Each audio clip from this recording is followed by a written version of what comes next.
But like, also, it's just like the thing that's really bothering me is Kendrick said that shit, but when Kendrick said that shit, he's gonna back it up with rhymes. Mm-hmm. Yeah, exactly. Yeah, Meek Mill threw a rock and it hit his hands and then didn't do anything.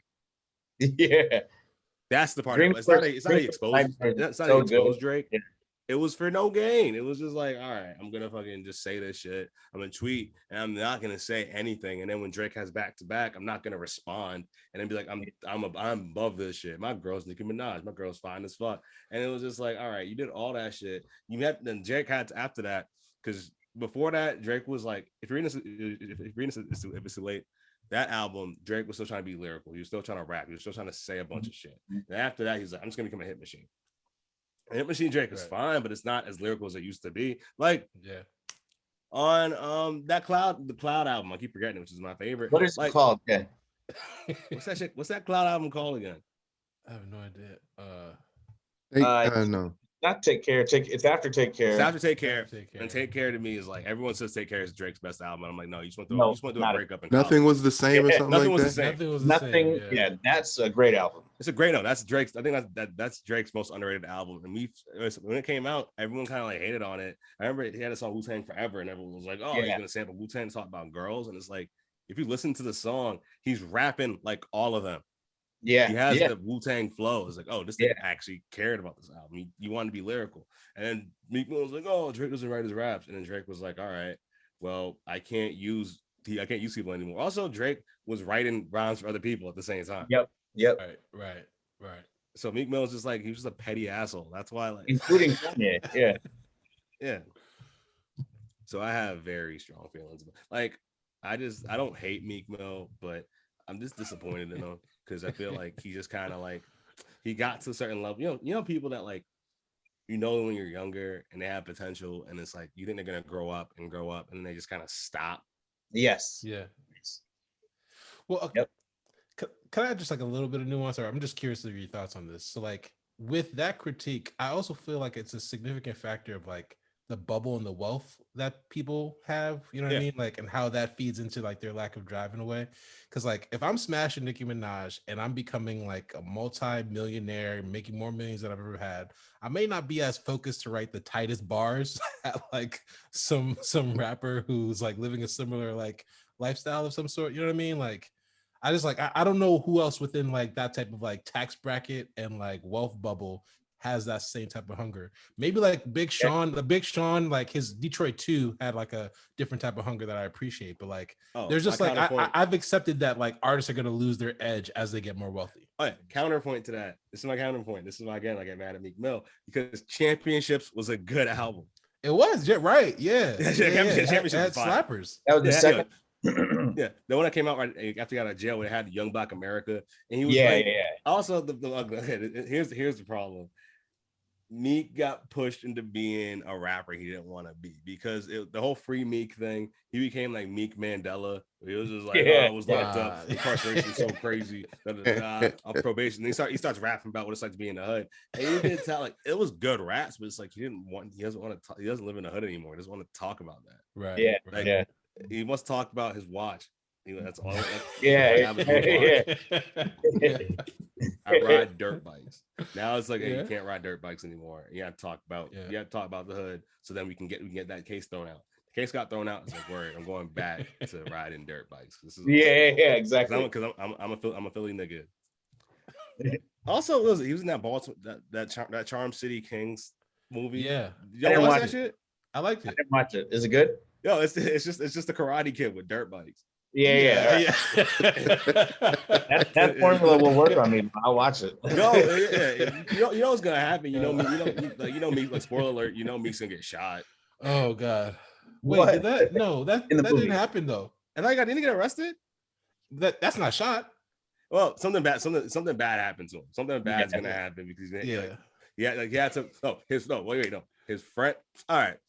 Every black movie about overcoming anything is always like, all right, there's somebody that you know is gonna get shot. A character, an adorable character gets shot.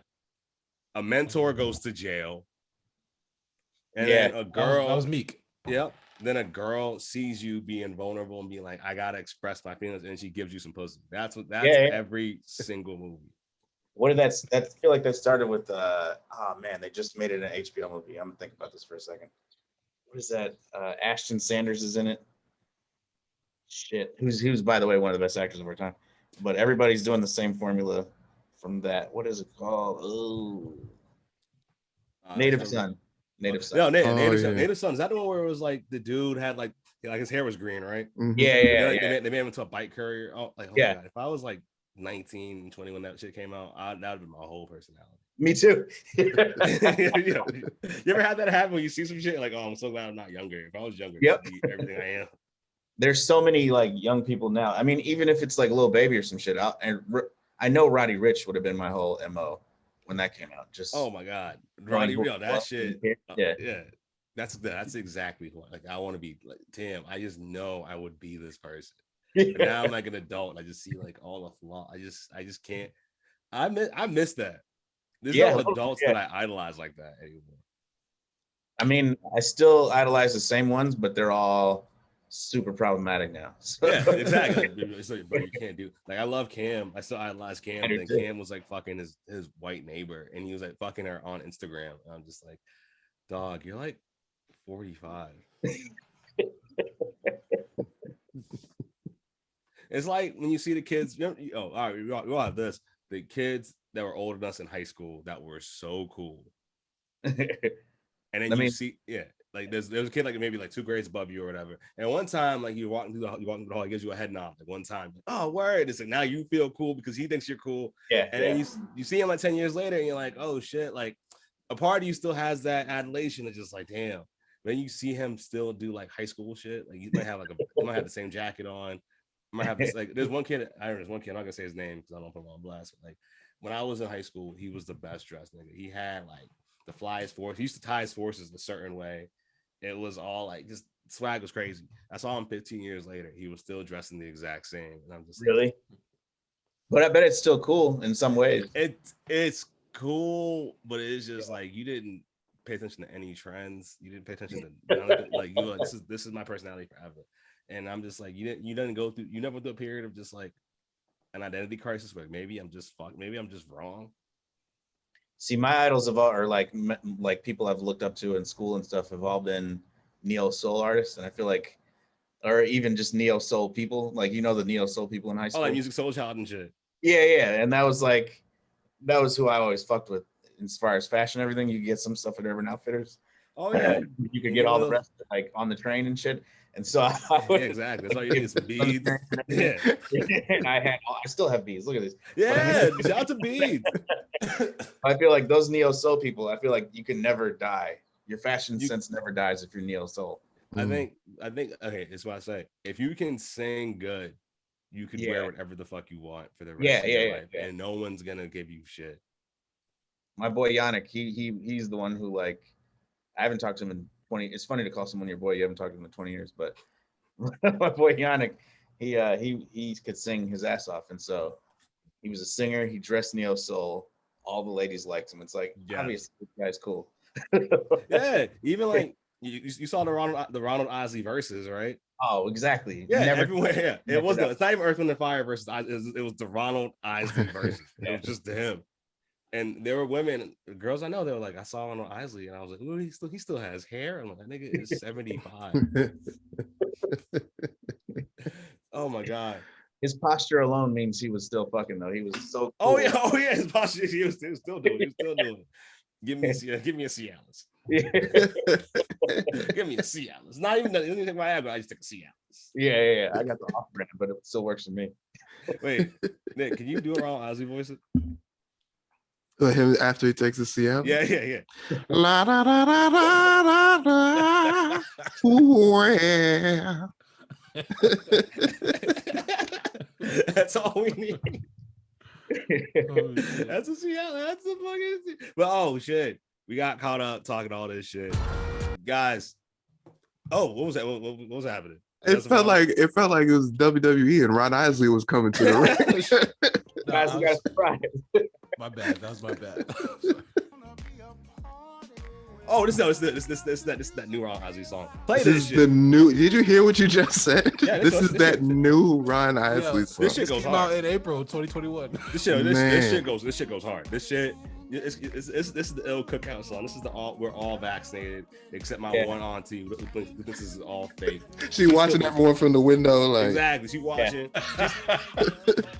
She's trying to come outside. We keep her inside. You know what I'm saying? Like her door locks on the outside. Like she's a drug addict. Like we can't trust you around shit.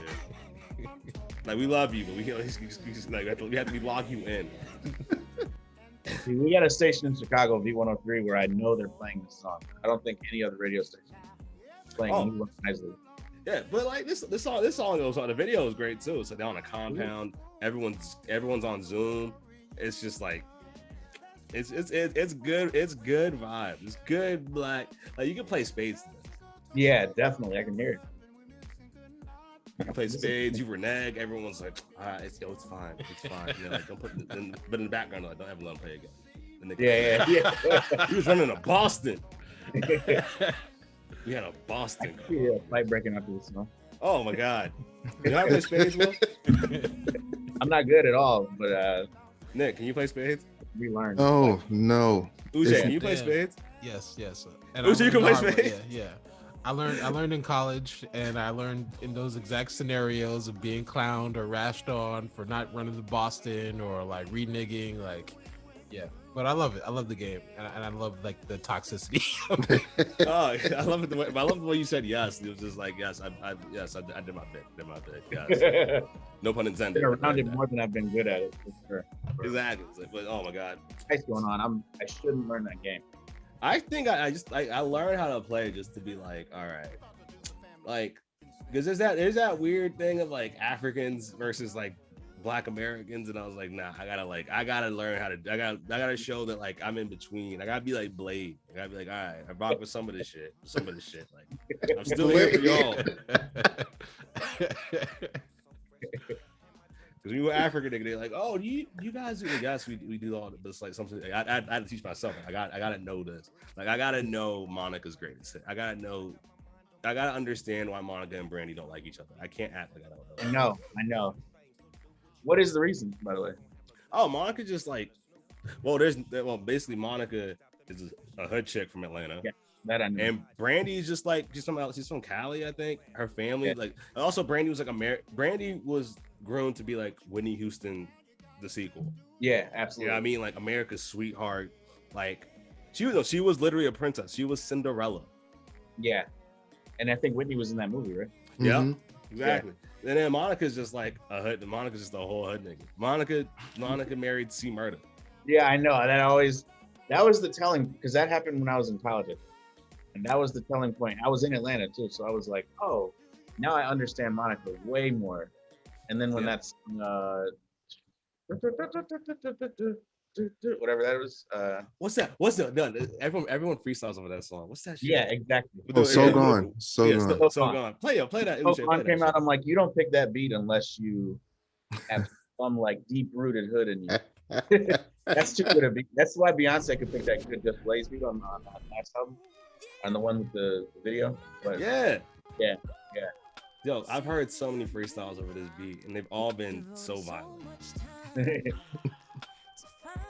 WGCI in Chicago tried to make this dude, forget it might have been Casper was his name or something, but not the that guy. But he had a freestyle over this. They played almost daily, multiple times a day, and then I guarantee nobody else heard it. Yeah, but Chicago, you guys have your whole like. I fuck with Chicago is like you guys have your whole thing where it's like you could be like the man in Chicago. You don't have to. You don't have to leave. You can be that. Yeah. You can just be there. And be like, oh, I'm the man here. Yeah. And it's an infrastructure. You can survive. It's like that. Atlanta, Houston. Yeah. Where I'm from Boston, where Boston's just like, you want to be the man, you gotta fuck out, bro. You can't. Yeah. You can't take these niggas places. What? That's why I moved to New York. Couldn't take anyone. Like Lil Rel was clearly the king. And Dion was as well. Lil Rel though, for a long time, like, you know, he was the man. But it's like he was thriving out there. You can like work and survive out there. But Boston was like, hey, what? You want to rap? You trying to take Ed OG's place? I don't think so. Yeah. Trying to be bigger than Benzino? No. Can't do that. The fuck? You gotta again go through the mud. You trying to take Mark Wahlberg shine? No, fuck you can't. Like name a young white actor from Boston. Yeah. Aren't they all? No. I mean, they do that, but it's not. They can't. But like, they don't claim. Like Casey Affleck was close, but they were just like, nah, right. We heard about you on set. You can't. Yeah. Have you heard of Millie's? Oh, Millie's. Yeah. No, but here's the thing. Millie's is like, he's like a Boston. He's born in Boston, but he's very from Cambridge. Oh wow! I didn't know. Like he claims Cambridge hard. He claims Cambridge. Like I've never seen a rapper from Cambridge like that. Like he wears Cambridge Reds jerseys. Like he's like I'm from Cambridge. He's like, I was born in Boston, but I'm from Cambridge. And to the outside world, everyone's like, aren't they the same? It's like, no, it's different. Yeah. I'm from Central Square. I'm from Dorchester. Fuck. Who's from Dorchester? Nah, it's just because when you say Boston, because Dorchester's Boston, Central Square is Cambridge. Okay. And Cambridge has its own like distinct. How would I explain Cambridge? I don't want to call Cambridge Queens because my Cambridge is like, that's fucked up. You can't do that. But Cambridge is like it's very distinctly like, it's like this is a different city. Really? It's not Boston. I've only been to like Harvard is. Oh, I'll call it. I would call Cambridge like it's part of Long Island City, kind of like it's just like it's like you have to cross a bridge to get there. Yeah, it's not full out there, but it's like all right, it's distinctly different. That's pretty accurate. Yeah, I get it now. Yeah. Ooh. The Long Island. Yeah, but anyway, Long Island City, not Long Island. Because the outsiders, if you don't know this, if you don't live in New York, there's Long Island. That's where all the cops are. Not the cops. It's just like firefighters mostly, I guess. Right? Yeah, firefighters. Yeah, there's a bunch of racists out there. Yeah. Either way, they don't want it. Yeah, they don't want us there. And then there's Long Island City, which is like, I don't know. It's like nice, it's fine. I mean, when I left, it was being even further gentrified. Oh, it's gentrified. It's gentrified as hell. It's all right. Boston. If you're a Bostonian listening to this, it's like Kendall Square. All right, there we go. But anyway, we got all over the place talking about Meek Mill and how he's underwhelming. Talking about Spades, talking about Cambridge. But I have to say this. This is Tawanda's live request. Welcome back to the episode. I am the host, Tawanda. My co-host, Nick, is here. Our producer, Uche. And we have our very special guest. Give it up for Will Miles. Yes, Will, how are you? Thank you. Good. I'm chilling, yeah. Word, That's excellent. Now, with this podcast, it's a musical advice show. It's all about music, what it means to us. And eventually we find ways to help, music can help us get through issues. I want to ask you this. What is your favorite song now or your favorite song of all time? What is my favorite song now or favorite song of all time? Yes. Favorite song of all time. I want to do both for some reason. Oh, we rocking. All right. Of all time, it's definitely Far Side of the Fish. Just always been there. No, let's play that. All right. Tell me where you were when you heard that shit. So Far Side, this will let everyone know how old I am, but it was the first tape I bought. And I bought the tape at, I think, Gramophone Records in Chicago. Word. And it was just dope. I mean, they were the first, it was like they represented, how I wanted to. We were talking about like who we look up to style wise and everything, mentors, even though they don't know it, kind of thing. And with the way they came out, I was like, I had heard all the, I wasn't into like Jay-Z until 2000. It was too jiggy for me. And I didn't really rock with jiggy. So I was always, let me listen to artsy shit, Tribe was out, De La Soul. But then they seemed a little bit different than those guys in a way that I don't know, they just felt like, and I was only probably 8, but they felt like how I was. Word. I'm gonna be these guys. Smoking weed, having dreads. Yeah, just being like, laid back. Having fun, yeah, right. Yeah, laid back. Laid back, yeah. Alter, like, it's not like, I don't want to say alt, I don't call it like an alt nigga. Right. Yeah. But it kind of is at the same time if you had like a. Yeah, it's definitely is. Like, but it's like, because to me, Farside was always just like, to me, Farside was really like, they were like a Tribe Called Quest, but like just a hot, like if De La Soul and Tribe Called Quest had like a baby. Yeah. Just like high, but still like, you know, and like they love rapping, but it was like they were just high and they were just doing shit. Like they were like if a Tribe Called Quest, if two of the members had white spouses.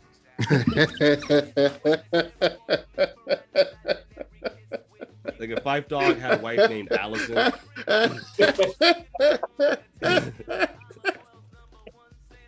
All right, word. And then like they weren't married, but she white. Her name is Bree. She got a tattoo sleeve and some stars on it. There's a galaxy in the back. Yeah. And they're down. They're down. They go to protest. They're down for sure. They go to protest. But they blended the singing with the rapping too. And that was, you know, there was instances of that before that. I guess we needed to do things, but that was where I first heard it. I was like, I didn't know you could do this. I love this shit. Oh yeah. Yeah. I like that's what I like about like when you talk about groups like that. I like the idea of just like genre. Like what I love about rap is how much genre bending there is. Yeah. Like it's because at first it was just like rap, and then it was like, oh, we can rap and then we can like be melodic, and it's just like how that idea of you basically rap can be whatever you want it to be. It just has to have those core elements of just being like, you know, basically like if you're a nigga and you want to rhyme from time to time, like this you are like this is you can it's an umbrella. You can do all this. Yeah. Like and then because in that we got one of my favorite artists, Jaheim in 2000. Jaheim? You fuck with Jaheim? He was the full-on singer, but it was like if you saw him in the streets, you would not expect him to just start singing. Oh my God, Jaheim is. I love Jaheim. That's Jaheim made that good. Like, hey, if I don't come home tonight, either I am cheating on you or I am in jail. That's it. One way or another, I won't be back. Exactly. Like Jaheim's type of nigga that's just like, all right, damn, my girls are calling me all night, and I'm at this other chick's crib. What do I do? Yeah. If I swing on a cop real quick, I can get locked up for maybe I can get locked up for 2 weeks, and she won't know. I got a hickey in my neck. I gotta start a fight with somebody, get arrested. Like, oh baby girl, I got locked up. I gotta hold it down. I can sit on a bed for a month. That's I used to wonder, like, how do these women take these men back? Oh, it's because like when you go to jail, you've been shot, you're so vulnerable. Like, I have to take care of you. Yeah, he needs me. Yeah, he needs. And he's me. one of the, like, I feel like I don't know his backstory, but I hope it's something fun. But I mean, I don't know. I just feel like if he's on the corner, he's singing on the corner, and it's like. That's like, crazy to think that like back in the day before rap, niggas was just singing. Yeah. Those niggas would shoot the shit out you, but exactly. Dangerous people just singing. Like, oh my God, them niggas is doing doo-wop over. Let's cross the street. Like, oh, shit. Oh no, they got matching sweaters. We gotta leave. Oh my God, what are we gonna do? Yeah, Jaheim is great. Oh, and then my current favorite song, I forget the name of it, but it's Conway the Machine. Yes. Ludacris and Jid. That's off Conway's new album, right? Yeah. Scatterbrain is what it's called. Scatterbrain. Yeah. All right. Let's let this rock for a second. This is that Jaheim. This is that good Jaheim. Yeah. Turn up a bit. Yeah. Yeah. You know, let's let that rock. This line. Oh, this beat is crazy. But yeah, this line could only work for certain people. Just in case. Try to tell your girl. Just in case I make it home. Hey, I might not make it home tonight. So what the fuck are you talking? What are you talking about? What are you doing? A comedy show? Like, what are you doing? I think you not make it home. Why would you make it home? Just in case we fuck now. We should fuck right now because I might not come back. Like, yeah. What? You're leaving me? You're going to the NBC studio. Yeah, exactly. Yo, relax, bro. You're going on set. Like, it's not that big of a deal. Oh my God. All right, so let's play that. We got a Conway song. Shout out to Conway. I think, yeah, I like Conway better than Benny. So do I. Yeah, I feel like I'm in the minority because I think what it is Benny Benny has a presence, like he says everything so clearly, but Conway is just so lyrical. Yeah, Conway's bars are beyond everyone else. Yeah. And it's also just like to overcome, like I got shot a couple times as Bell's palsy in his face. It's just like he just makes it work. This beat is something that makes me lose my mind too. Like every beat, like I think I'm the same age as J. Cole. Like I listened to the J. Cole album, that first song, 95 stuff. Yeah. Cameron and John on it, and you're like, oh, that encapsulates my entire college. Like, hell yeah, that shit was dope. But because 05, it's like, oh, that was all that everyone was playing. Bro, if J. Cole is gonna make an album, is gonna talk about the college experience. Yeah, no matter what. Exactly. I don't care. He can be 45 years old. He's gonna talk about being a freshman again.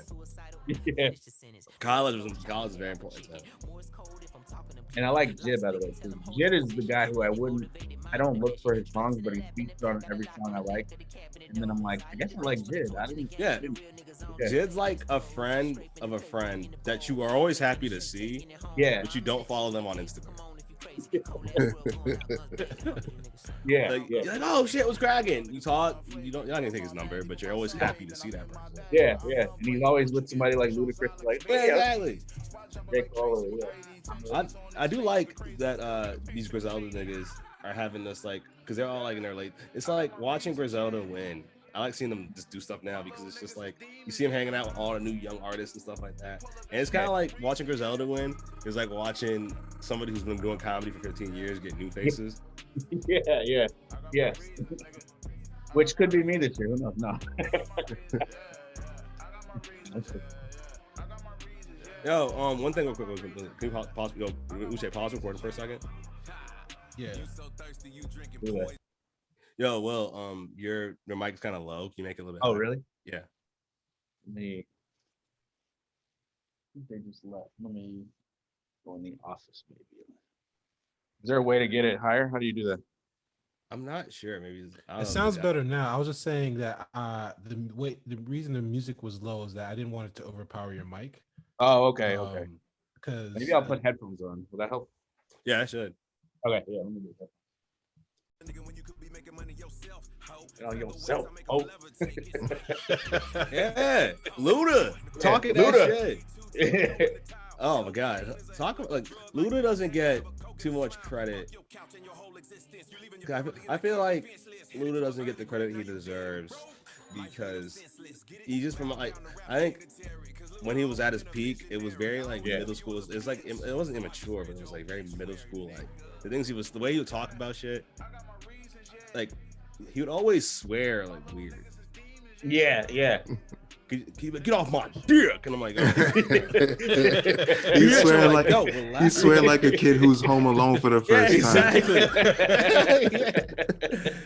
All right, Chris. Don't give a shit. I'm not here. I feel like it was because he was on the radio for so long, and then the first album was like, yo, I'm not on the radio anymore, so I'm gonna say this shit hard. Right. Like, bitch. I've been waiting to say bitch for 6 years or so. Yeah. I want to put it in the hook of a song. Yeah. Ooh, bitch. Ooh, that's what he wanted to say. So it took. I think so that kind of like down. Like it kind of took away from like how good he was as a rapper. Yeah. And now you see him rap like, oh, I can just rap. It's fine. I don't have to be worried too much about anything. I think I still think he's so underrated. He's one of the most like there's a good like I'd say first, second, third, fourth. I think he had a good like 5 album run where it was just like they were all good. They were all like people compared the Baby to him right now. I don't know. I'll do that, but it's like, but Ludacris is just like he was so good, and he had so many different flows. Yeah, lyrical. Fat Rabbit. When Fat Rabbit came out, I was like, wow, he has bars. Yeah. And it's all about pussy. The whole song is about pussy, and he's rapping his ass off. Perfect.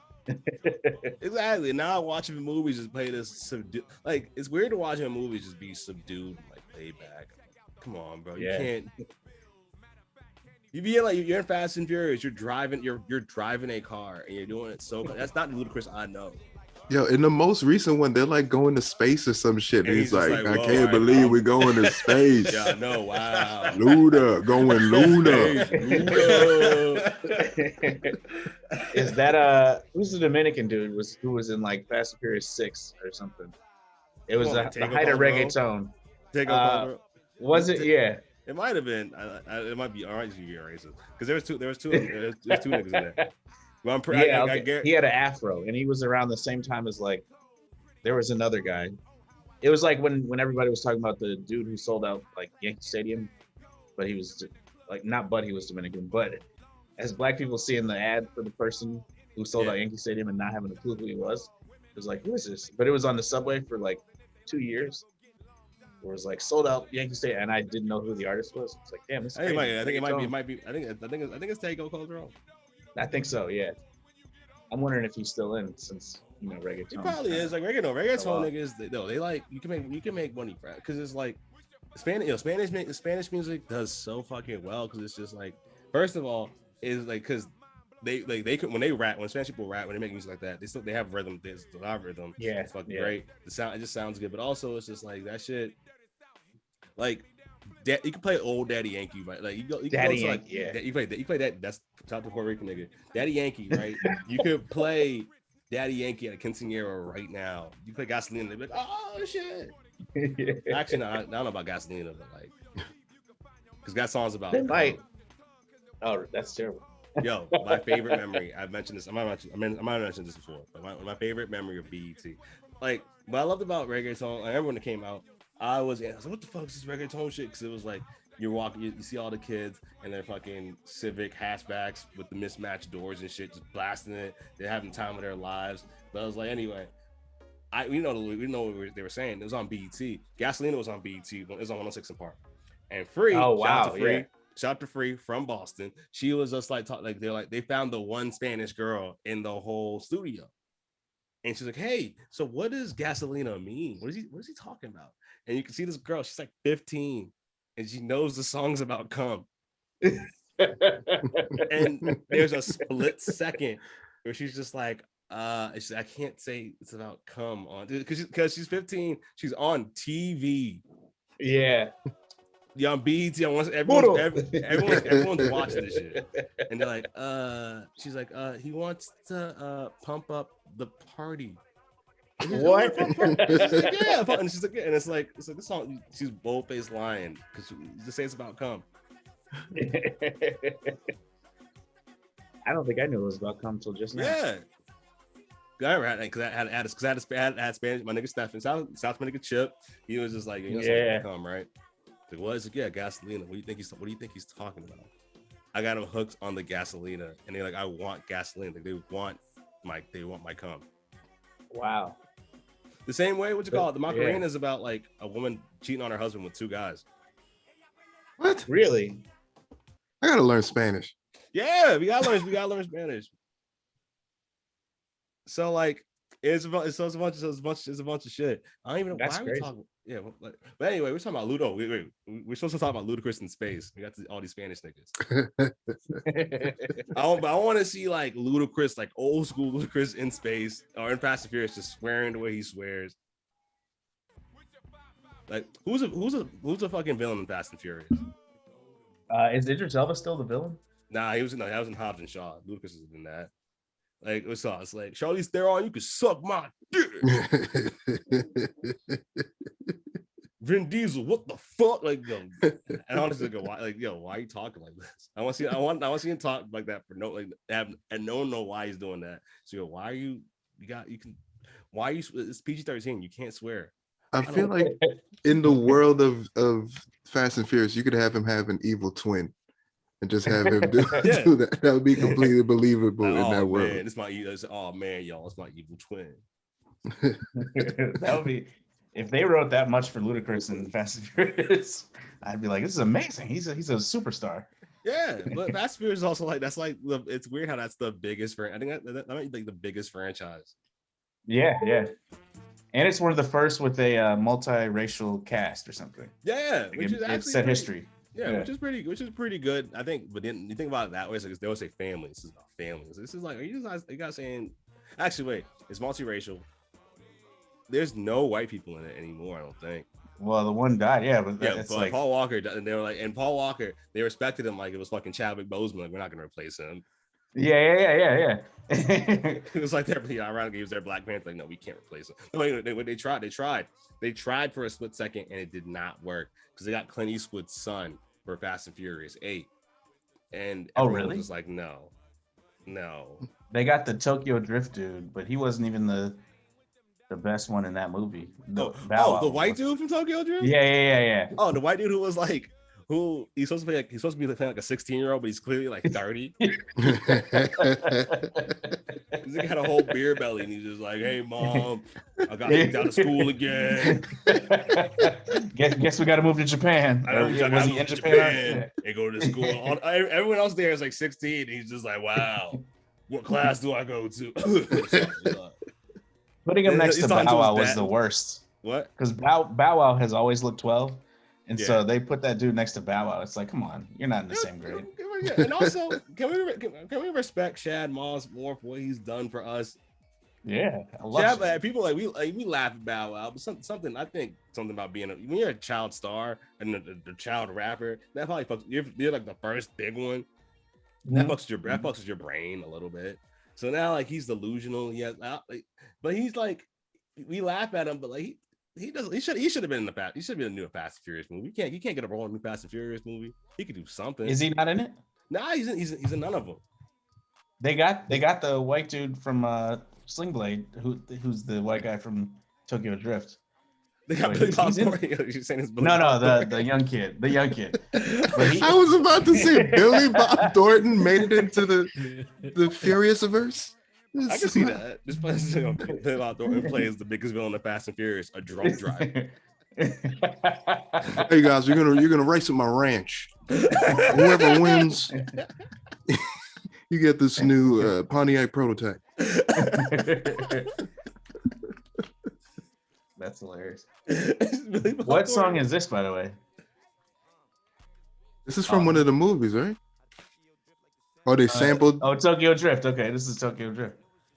This is Tokyo Drift, the Lil Yachty song featuring Tierra Whack and ASAP and Tyler. They sampled the Tokyo Drift theme songs actually on Yachty's album. Shout out to fucking Lil Yachty because we talked about him with Otto last episode. But like, I wanted to hate him so much, but you just can't. Because everyone I likes him. I know. The only person that hated him was Joe. Is that Budden. ASAP? Yeah. Right. I wish ASAP Rocky was dedicated to music. Yeah, right. I wish he liked doing music more. I think because I've had a lot of ASAP because ASAP had potential to be like the biggest rapper in New York. Yeah. But I think he just was like, you mean tell me I could just go out and fuck models? And now isn't he supposedly with he's with Rihanna now, right? Yeah. So it's like why try anymore at all? Yeah. Why do anything else after? Yeah, that's a wrap. I would not try anything anymore. Exactly. Rihanna doesn't make music anymore, so it's like, fuck it, we just not make music together. And if Rihanna's your wife is a billionaire almost. So it's like, why try? And Fenty's about to hit $1 billion for sure. Who, 50? 50 skin? Fenty. I thought you said 50 Cent. I was like, 50 Cent's about to be $1 billion? Oh, no. Fenty, Fenty's about to go. I know Fenty's about to go off. I know Fenty's about to go off because Rihanna talked about Palestine and was just like, oh my God, prayers will go out to both sides. Though she's making too much. Oh yeah. She said it in a good way that was human, and I appreciate it. Yeah. It's like nigga, I'm not losing money. You fuck that shit. Nope.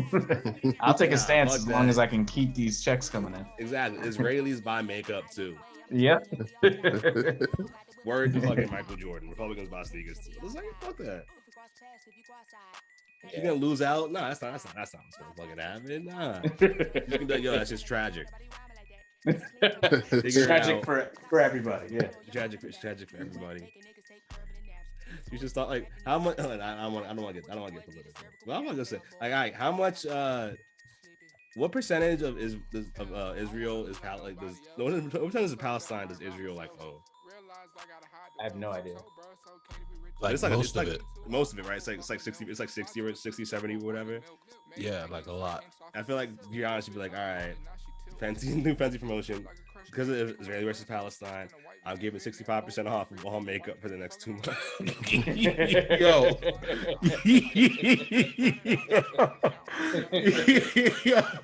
Yo. Let's go there. Fuck it. I know. Not just her, but just like I'm tired of seeing brands be like, oh, my thoughts and prayers. I don't want to see your thoughts and prayers. Just give me money. Yeah. Give me money back. Like if instead of saying Black Lives Matter, just be like, yo, give me money back. Instead of being like, oh my god, like, I don't care. Fuck. Oh, what, Nike? You stand with me? No, give me fucking money. Yo, so like on Juneteenth, there's like a 3/5 like. Do that. Yo, fuck it. Nike 5 for 3. Nike should let every Black person win sneakers at least one time this year. Yes, because I'm not coming to the brand for emotional support. No, like, oh, damn. A cop killed a black man today. Oh shit. I gotta go on Nike.com and get some solace. That's not something gonna happen.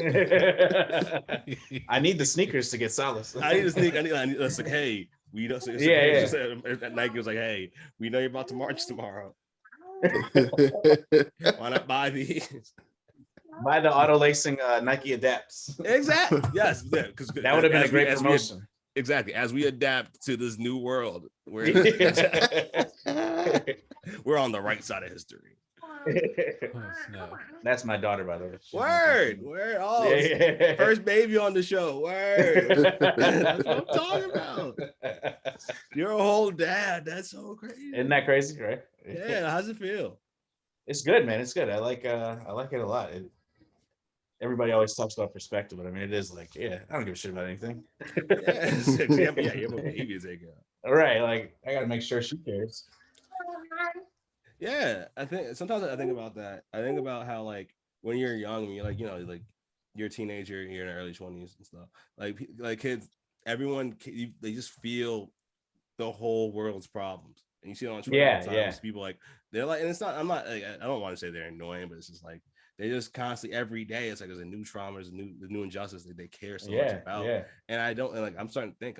I don't think that we as people it's not healthy for us to constantly worry about the entire world all the time. Nope. And then we're not built for it. We're not built for it. But then it's like you have a child. I know some people who have kids. It's just like, oh, now all I care about is you. Yeah. That really happens. Child, all I care about is the life that this child can have. And then it's like. And I feel like that's how people become conservative and stuff to be like, yo, I just care about my family and that's it. Some people though, like I care about my family, but I care about my family. I care about the world my family's gonna have to live in as well. So I want to. And that's where you have to. I feel like minorities are more prone to that part. Yeah. Because that's definitely how I feel. I'm like, she's a mixed race, but the world sees her as black girl in the world. So it's like I'm not raising this black girl in the world to be ignorant. So exactly. I'm worried about the world she's around because they could fuck her up. That's why you gotta care. Exactly.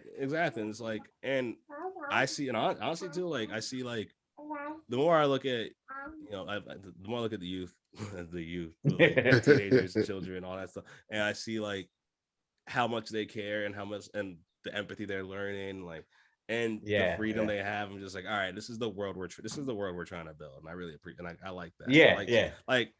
Yes, again, you don't want to be told by a 19-year-old that you're a bad person because you don't care about this thing. But it's good that they have such strong morals.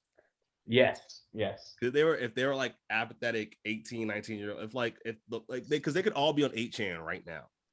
Yeah, that's true.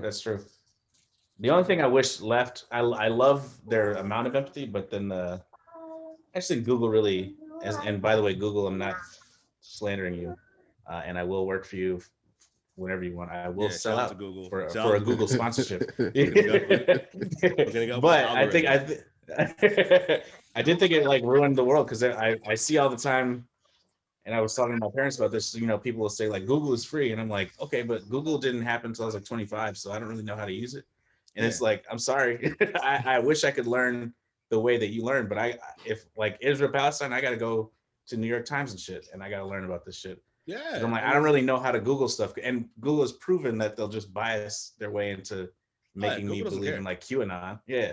Oh, yeah, Google don't care, and it's also like, they say, oh, the internet's free, the information, well, all the information is there, but it's like at least with the library, if there was a bad book, it was never prominently there. You had to search. Right.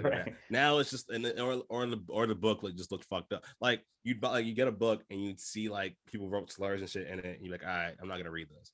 Yeah. Scribbled and now it's like you go on the internet and everything, all the information looks the same. Yeah. They all have that same educated font. That's just like, oh, this is an Arial or Times New Roman. Like, oh, I should bet this all sounds like new information. And now people also know it's like, instead of reading difficult news, hey, this is how you have privilege. This is how you I like me personally, but oh, hey, Tawanda, this is how you as a cis hetero man have privilege in America. And it's just like, it might be difficult for me to read. I'm gonna read it, but like a lot of people, but like for like a lot of information, it's like, hey, you could read that, or you could read this more convenient, easier thing to read. Exactly. And you can say this. I learned from this, because it's, you don't have to fucking sit back and analyze yourself. And being a good person is so hard, because you have to spend most of the time thinking you're you're a good person. You learn some new shit about how to be a better person. And you're like, damn, I was a bad person for all this time. So now you're anxious about what you used to do. Like, I can't believe I used to say this, that, and the third. And you're trying to. We're not motivated to be good for the sake of being good. I think we're motivated to be good by the fear of being bad. Exactly. And that's why I need to have like all types of friends, even if it just means young a lot of times. Yeah. Because there's a lot of shit I don't understand, and I don't trust Google, because it's proven that the older you are, the worse Google is for your psyche, you know, given that how many old people fell for QAnon and dumb shit like that all the time. Did you watch that QAnon documentary? I did, and it's that made me hate the idea of looking up shit on Google even more, because I'm like, look at this shit. All these people who fell for it. I talk about this documentary every episode. I talk about it every episode for the past like 4 or 5 episodes. It's great. I mean, it's so great, because I was ready to be so angry and afraid of these QAnon supporters, but really made me do is realize, like, these niggas is dumb. Yes, pawns. They have no idea that they were put to this. They're pushing to this. Like, it's the same people who are like the people who are outside, who are like putting gas in plastic bags right now. Yeah. Those are old QAnon people who are just lost. Yep. It's a problem, and I'm like, anytime some shit comes out, I'm like, let me text, you know, if I don't understand it, I'm not gonna ask the question online and look crazy, because then somebody's gonna get pissed at me. So I'm like, let me ask my trans friend, let me ask my young friend, let me ask my LGBTQ friend. I'm like, let me just talk to them and say the dumb shit to them, so then they'll be like, I'm so glad you didn't say this online, because you look stupid. Oh yeah. And also what sucks is that like sometimes people like be experts in 1 or 2 things, and then they be so off base on everything else. Like I saw this one chick, 2 examples. I saw this one chick who was in Syria, who explained and could break down what was happening, what the conflict was, because she was on the ground, and she was like, yo, I've seen this, I've seen this, I've seen this, I've seen this. And I was like, damn, she knows a lot. A couple years later, I started talking about coronavirus and being like, this is a way to control us. And I'm like, oh, man, you're good with Syria. You're not good with it. You're good with conflict. You're not good with corona. And then flip side, I see Boozy Badass. You don't want to hear Boozy, like, Boozy talks about anything related to humanity, just in general, like anything about like queer people, women, any of that. You don't want to listen to anything he has to say. But when Boozy talks about gangster shit, you listen to everything Boozy says, because Boozy's gonna tell you, like Boozy will be like, yo, if you're a gangster, don't do this, don't do that, because this is what's going to happen. I have seen it personally. And Boozy will also be like, I think society is making us gay, but what's on TV is like, all right, Don't talk about that. Talk about this gangster. Yeah. Don't ask him about that. Don't ask him about that. Yeah, don't ask. Yeah. That's why I get mad on some people. I'm like, yo, why'd you ask that? Like, what's it called? The Gwyneth Paltrow shit. Where they're like, oh, Gwyneth Paltrow said the worst moment of her life was like the most moment of her for quarantine was just like eating bread. And it's like, why would you ask her that? Yeah, exactly. You thought she was gonna have a good answer? She's rich as shit. She's rich. Yeah, she's rich as hell. She's in all the Marvel movies. There's nothing bad as and that doesn't even count nepotism. Her parents are rich as shit and famous actors and actresses. Yeah. So it's like, I don't need to know from her. Ask a random person how they're don't ask people shit that you like. That I don't need to hear your answer. Yeah, and there's so many. That's why Twitter's fucked up too, because Twitter people just share how they feel, and you're like, Gal Gadot, you didn't even have to say anything. Yeah, you now people hate you. You look crazy. Yeah, people. Well, I hated her because of her. Of course, Wonder Woman she's bad at acting. Yeah. Hello, no. Ruined the goddamn Snyder cut. It was 3.5 hours. 4 hours of art. You couldn't give me nothing. Watch Cyborg become a cyborg, learn how to be a black robot. That should have been the whole fucking movie. Cyborg's being like, I'm a nigga robot. I gotta deal with racism and updates. This is trash. You can't come in here. Why? It's the color of my skin? No, it's because you're gonna fuck up our servers. How dare you? Sorry, we're not gonna hire you. What? Because I'm black? No, because this is a magnet store. It's gonna ruin everything. You fuck up all our registers every time, sir. At your last job, 8 people there got cancer, so we can't hire you. You're giving off radiation. I feel bad now that you walked in the room. Yeah. I don't know if anybody from DC listens to this podcast. Let me write some cyborg shit because I'm like, yo, because that's I want to see Cyborg just be like a nigga, just go do nigga shit. Yeah, like I want to see. Like, yeah, what you gonna say?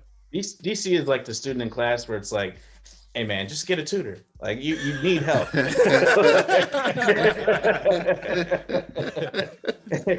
Marvel's killing you over there, and you're just letting them just run it. It's like it's not that you're not as smart as Marvel. It's right. Not together. If you had an hour and a half to finish the test, you'd probably get the same score as Marvel. Oh my god! I used to get asked if you were actually a teacher. That shit sounded so weird. That's a goddamn flashback. I was like, oh shit. All right, back to the music. We got to talk about music and shit. I want to ask you a question, Will. All right, so what's going on in your life? And I can give you a song for it. My daughter's 10 months tomorrow. Okay. She's the first person on either side of the family who's from LA. Which it always blows my mind that my daughter is from LA, because I feel like I'm such a Chicago nigga.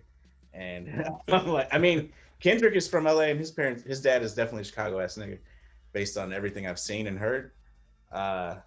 But it's just like that's been my whole identity for so many years, being from Chicago, that to have a daughter who has no idea what that's like, I'm like, man, I don't even know what's going on. Like, this is so weird. That I feel like I play like Reason and shit for her all the time.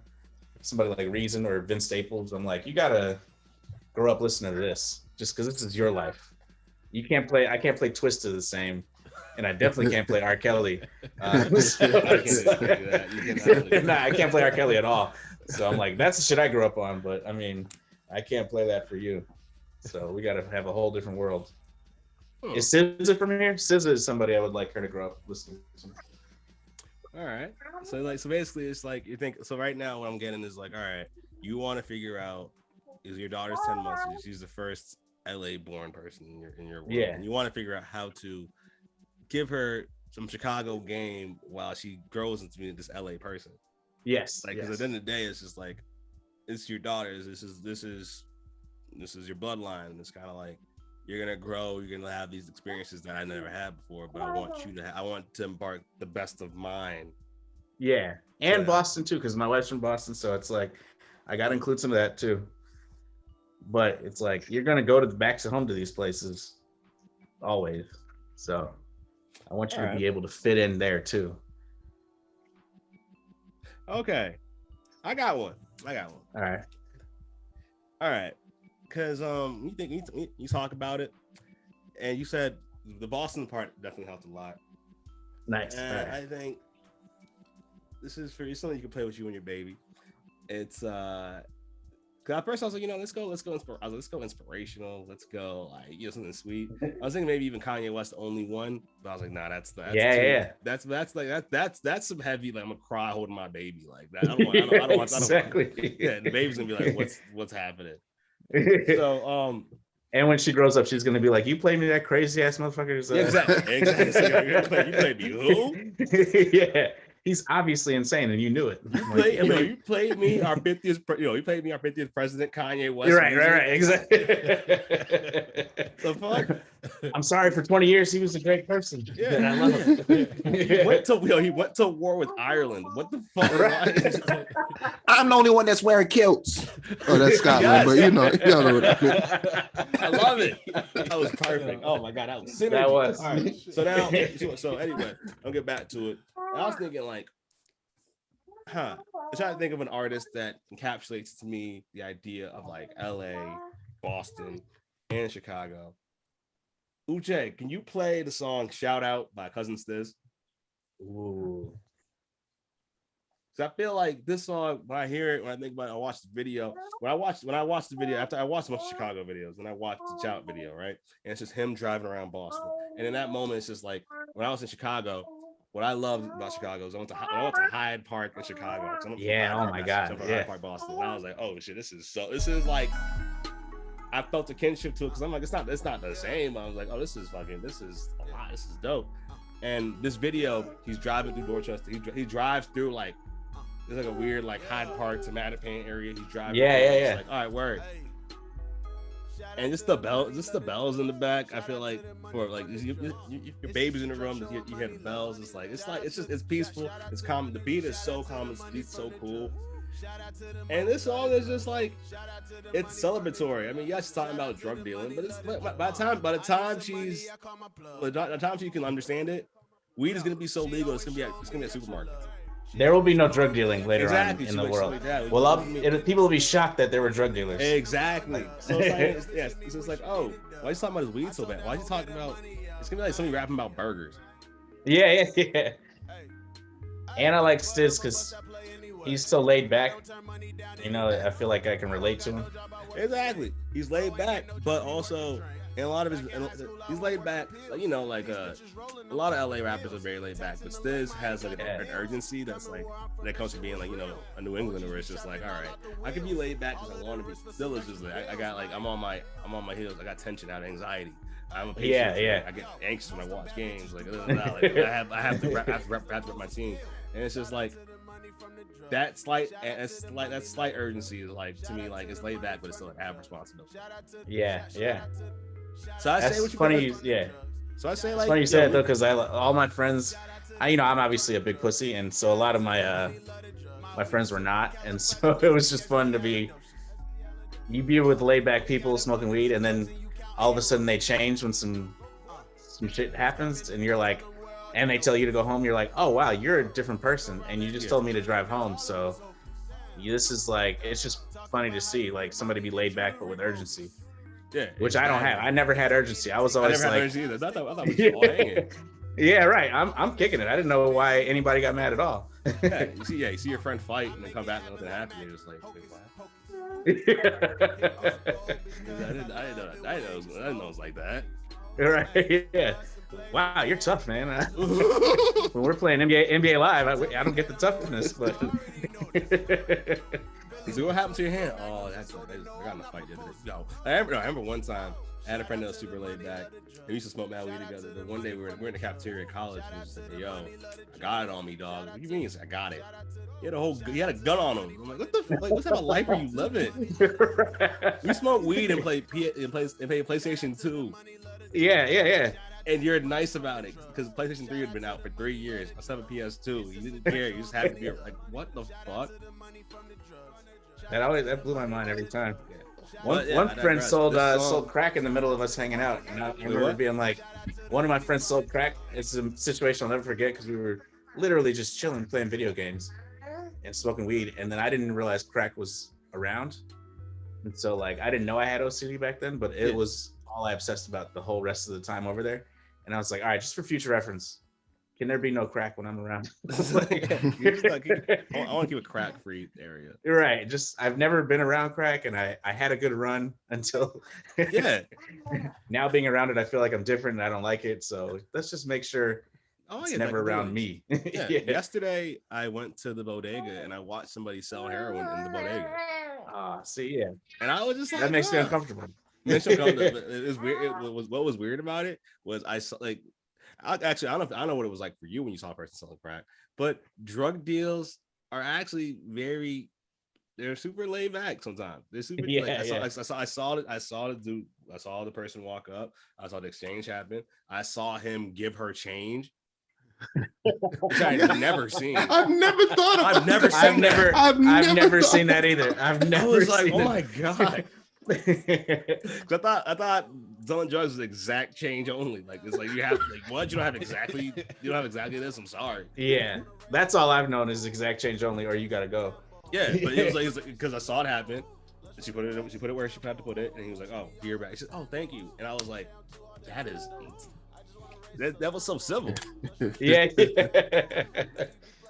The drug also helps the interaction too sometimes. Oh yeah, it's like when people, weed buying was always okay. It never felt crazy. Exactly. Weed buying has never felt like the super. But then you watch it on TV and shit. I think it's probably fucking Nancy Reagan's fault, where it's just like the drug dealer is the biggest asshole you ever met. Like no drug. I've never met an asshole drug dealer. They're very charming. That's why they're able to sell drugs. Yeah, they're in sales. Like you can't. One of the big things. I mean, I don't even know if I should say it, but whatever. When kids would like get caught with weed, and I was working as the adult in the room, I'd be like, so a lot of times they're like, "See, I'm a criminal. I told you, Mr. Miles," and I'm like, "Weed's not that bad." Like, I'm not supposed to tell you, but you're just still a basic average kid. Weed's not bad. Like, just I need you to know you're not a criminal. That's what's up. That's important. Yeah. Because it's like, where else are they going to hear that? Because the world will tell them, like, you're on a gateway to being a drug dealer. It's like, no, you're not. You're as much of a bitch as I am, and I hope you stay that way. You have a drug dealer. So like, because anybody can be a drug dealer. So you're a drug dealer, and it's like, fucking, I got to go to jail and be around some violent criminals because I sold. Yeah. It's like, you're not built for that just because you smoke. If anything, you're less built for that. I just wanted to sell somebody an ounce. Now I got to sit back and watch somebody hit somebody else. I gotta watch somebody else hit somebody else with a fucking lock and a sock. This is what I want. The fuck? And he's getting stabbed with a piece of a fence. Like, this is terrible. I just want to smoke blunts and listen to fucking Far Side. And now I gotta watch people fucking get stabbed. Think I was cool. Yeah. And I want somebody to get cut in the face at 5 a.m. And you're just like, what the fuck? After 2 hours of sleep. After 2 hours of sleep, because jail is pretty stressful. I tried to watch that show 60 Days In 2 days ago. Oh yeah. Oh my god. I thought this was gonna be amazing. It just made me so fucking sad. Because everyone was like, all right, so your duty is to watch people to find out where the drugs are coming from in jail. And people who were there were just like, hey, I had a burglary charge and now I'm in jail. And you have this guy who's just like, oh, I'm gonna go in jail and fucking investigate. It's like, what are you doing? You're getting paid money to be here. Yeah. Everyone else is just like, I'm just trying to get by, dog. I don't want to do anything. Don't just leave me alone. Let me do my time. But it was like, I don't know. But anyway, enough of this jail shit. Now it's time for the other part of the last part of the podcast, because I know we got wrapped up soonish. I want to say this because I gave you a song. And you get like based off what you told me. I'm gonna tell you what's going on in my life. I want you to do a song from you. Okay. So I like how you said like, yeah, I'm kind of like you're a pussy. I'm a pussy as well. I'm not. I'm not like a confrontational person. But what I've been discovering more is like, I realized that a lot of it, or a lot of my lack of confrontation, came from the fact that I felt that I had to just be happy to be here. I had to be a people pleaser. I had to be like, oh, I'm grateful for any interaction. I'm grateful. Oh, I'm on a show. Well, thank you so much. All that shit. And I'm realizing more and more like now it's like, well, especially with comedy stuff, you have to put your foot down for certain things, because if you don't, you're not going to get what you deserve. Yeah. And I'm trying to figure out how to be forceful with that without being like aggressive. Like I need to be like, I need this done, or hey, you offered me this, I want this. Knowing like, your worth without the arrogance. Exactly. Or just like, hey, I didn't like how this happened. Because I'm at a point now where it's just like this thing will happen. I don't know if it happens to you, any of y'all, but like sometimes I'll get like I brush it off. I brush it off a lot. Sometimes so do I. Yeah. I brush it off all the time. But then once in a while, one thing will like one minor thing will just be like, and I just harp on it for days and days and days and days. And I don't want to live like that anymore. Yeah. But I'm still here. But yeah. So I'm trying to figure out what song can help me figure that out. Know that, yeah. And not hard. That's light OCD, by the way. But I don't know if you looked into that, but really? I just started therapy. I started therapy within the last 6 months, so I'm at that stage where I'm like, oh, I just learned this. I need everybody to learn this. Yeah, fucking therapy. Fucking no, yo. Honestly, as you think of the song, I was gonna say like I'm a person in therapy too.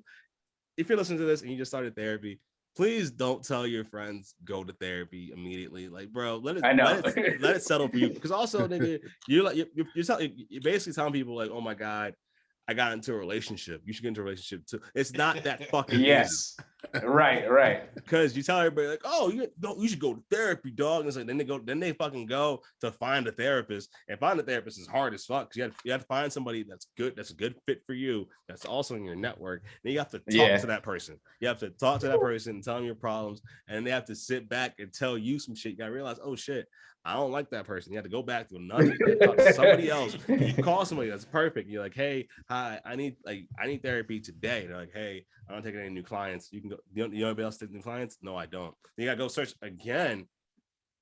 It's just constant rejection. Yeah. And on top of that, then finally you get a good therapist, and you have to be able to open up about everything in your life. And if you've never done it before, it's hard to get into therapist. Yeah, because I have never done that before, and I just wasn't, it wasn't a thing. Mm-hmm. And so I'm like, oh, I'm gonna tell you everything. It's gonna get weird. Yeah. It's like, yeah, I didn't know that this was a thing that was wrong with me. Because then you start finding out that other people don't do shit, and you're like, wait, really? Wait, that's like everyone doesn't do that. Like that's how I found out I had OCD. I was like, I assumed everybody was worried all the time. Yeah, we're not all panicked every single day of our lives. Exactly. And she was like, oh no, this is OCD. And then she like showed me the OCD paperwork or whatever. And I did Google that. And I was like, I've had this since at least high school. I didn't even know. I'm gonna check. Also, last thing I'll say about therapy, it's funny. Like going to therapy is a lot like going to the gym, where it's like, when you start going to the gym for a little bit, you're like in better shape. Let me show off my new body. Now it's like, let me show off my new mental toughness by talking casually about trauma. And everyone's like, you didn't need to hear that. Exactly. Yeah. Still like, it's like you're showing off your 2 abs, and it's just like, all right, you don't need your shirt. You keep your shirt on here, bro. You don't need to show off. Right. Same way, it's like, hey, bro, we know you're in therapy, but can you please not mention your dead ex-girlfriend every time? Like we know you're fine with it, but we're not fine with it yet. Yeah. It's like, oh man, I guess and it's especially when it's friends that you like, maybe you brought this shit up like once, and then you keep bringing it up like every day now for a week, and it's like yo, bro, we get it. No. Yeah. We get it. You were almost molested. I mean, yeah, that is a therapy thing, because there's a big scandal, and cover of the Chicago Tribune was my music teacher who was molesting kids, and it's not like just a joke, but it is a joke, I guess, that people make a lot. But you are like, okay, but why legitimately, why wasn't I chosen? Yeah, like exactly. It's like not even trying to be funny, but it's like, damn, now that I'm thinking about it, if I fit the type, I'm wondering what was up with me. Like, yeah, I know. I see the other way. I'm like, yo, what? Like, I was like, what saved me? What saved me from this? yeah, what saved me too? Like, why didn't he pick me? Is also like, how did I avoid that? I was this close to trauma and just randomly missed it. Like, that's weird. Yeah. And that's not even the trauma I was always thinking about. Yeah, I feel it. Yeah. All right, well, we're gonna get deep into trauma, but I didn't want to. We gotta talk music again. I don't want to talk about times I was almost molested. For everything that you, that's a different one, and I don't have a song for that. But yeah, that's not. This is Tawanda's live request, not Tawanda's live molest. Maybe an R. Kelly song, I guess. But there's, but all right, what are you saying? It has a song too. No, but it's Big Crit Price of Fame though is always what comes to mind in terms of anything where you're like not asserting yourself, and you're. I feel like fame is such a difficult thing to navigate, but Big Crit talks about it in a way that I feel like you would talk to your therapist about. Word. On the song Price of Fame. And Big Crit is just dope. Underrated rapper. Always. Underrated. I think it's just because he's Southern. Yeah, I think so. Because he's spitting like, like he's native tongues, but he's Southern. So people are like, nah, he's just saying the same old shit. But it's like, nah. Yeah. And it's just like J. Cole's Southern, but he's not as.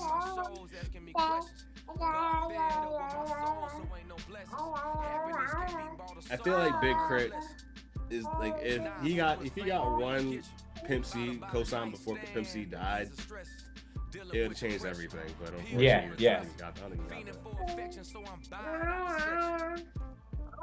That's my fiending for affection, so I'm buying out the section.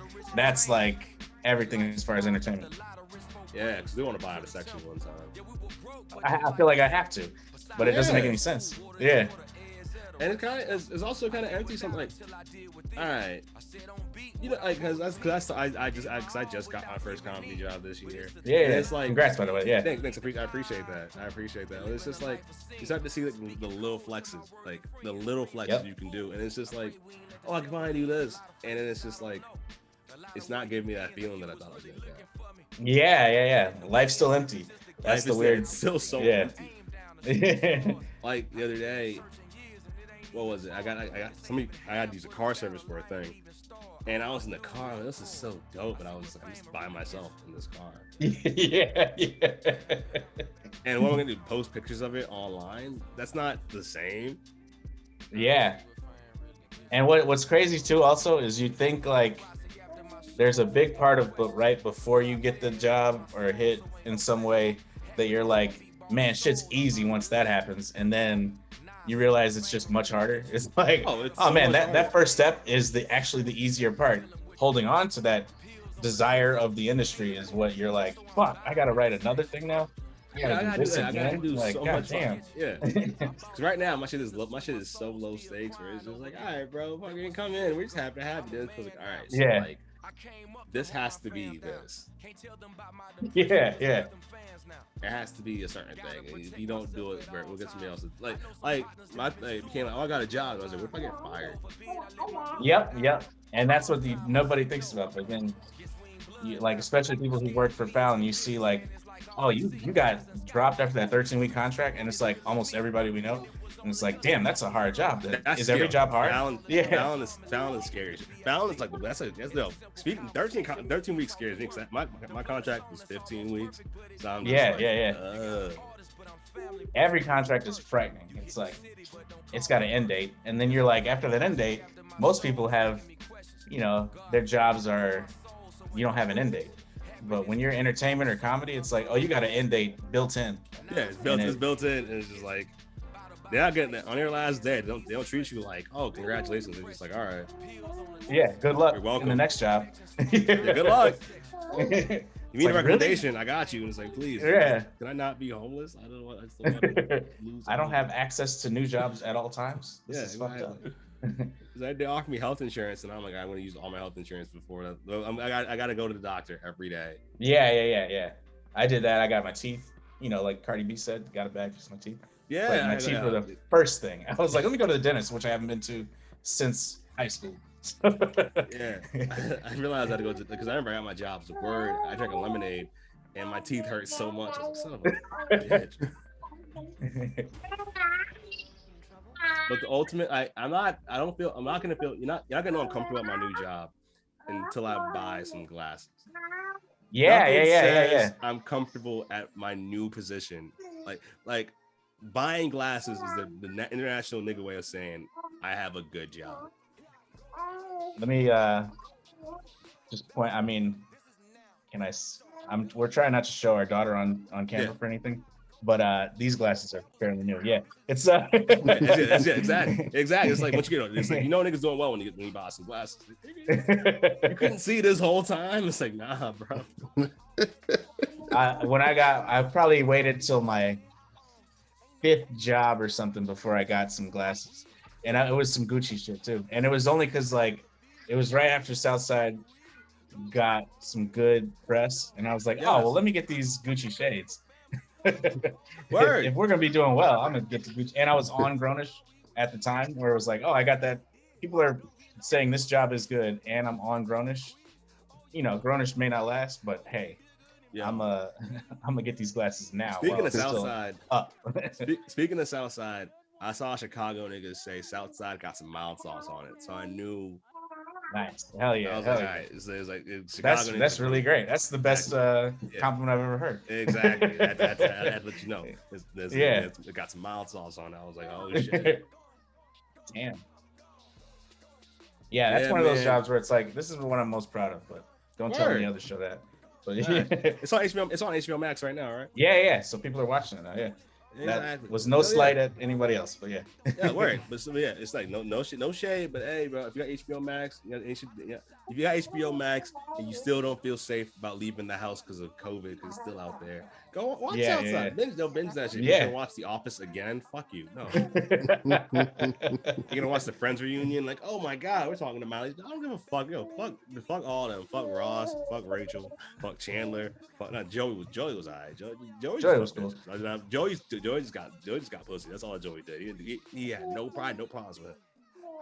By the way, somebody pointed out, I saw on Twitter, I don't know who it was one of our friends, but they were like, this shit still has no black people. Oh, they did that. Mike Brown, I think, tweeted it. But Mike Brown did say that. Mike Brown was like, yo, there's no niggas here. I was like, you had all, but at the same time, it's like, but I'm at the point where we have enough representation on TV where I'm just like, because I used to be like, yo, why are there no niggas on Friends? Now I'm just like, why would niggas want to hang out with any of those people? It's true. It's very true. And you got Run the World on Stars. Shout out Run the World on Stars. Nigga, we got stars. You don't need friends. Right. Exactly. We got stars. We got like there's mad black shows that are better than Friends on right now. You don't need anyone. I don't need to be around you. Exactly. You tell me like you're going to Central Park, just chilling with Ross and Rachel, watching them argue over and over again, even though outside is a hookah lounge right next door. I would love to see. No, go for it. Yeah. No, go ahead. I would love to see just a black dude walk into that bar in that Central Park and be realistic. Like, no, what the fuck are y'all talking about? I've had that idea for years. Where all I want, like, I just want a show where it's just niggas like who just stand in the background and watch these white conversations and just roll their eyes. Like, are you fucking serious? She fucked who? She fucked this nigga Ross? Wow. Ain't too bad for Ross. I don't know what she's doing. She must got low self-esteem. I know, bro. You just come over and be like, y'all can't take up all the seating like this. Can't take up this whole couch.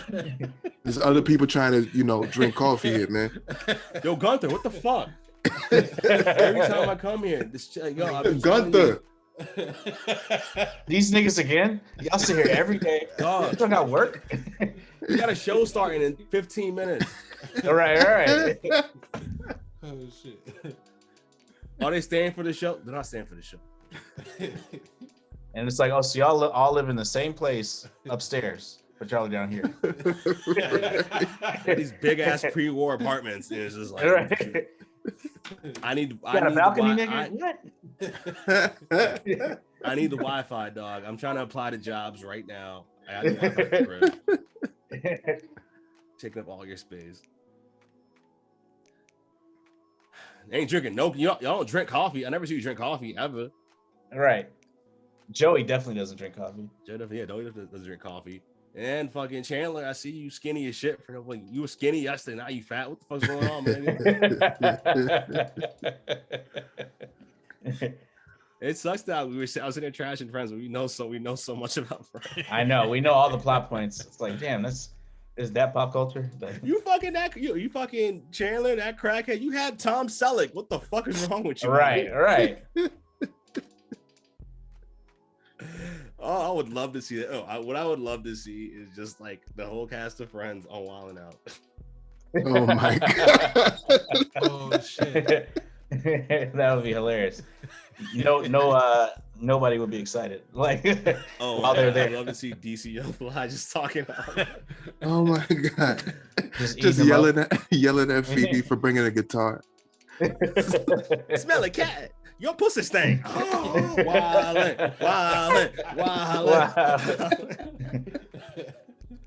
Last name Buffet, but you don't eat.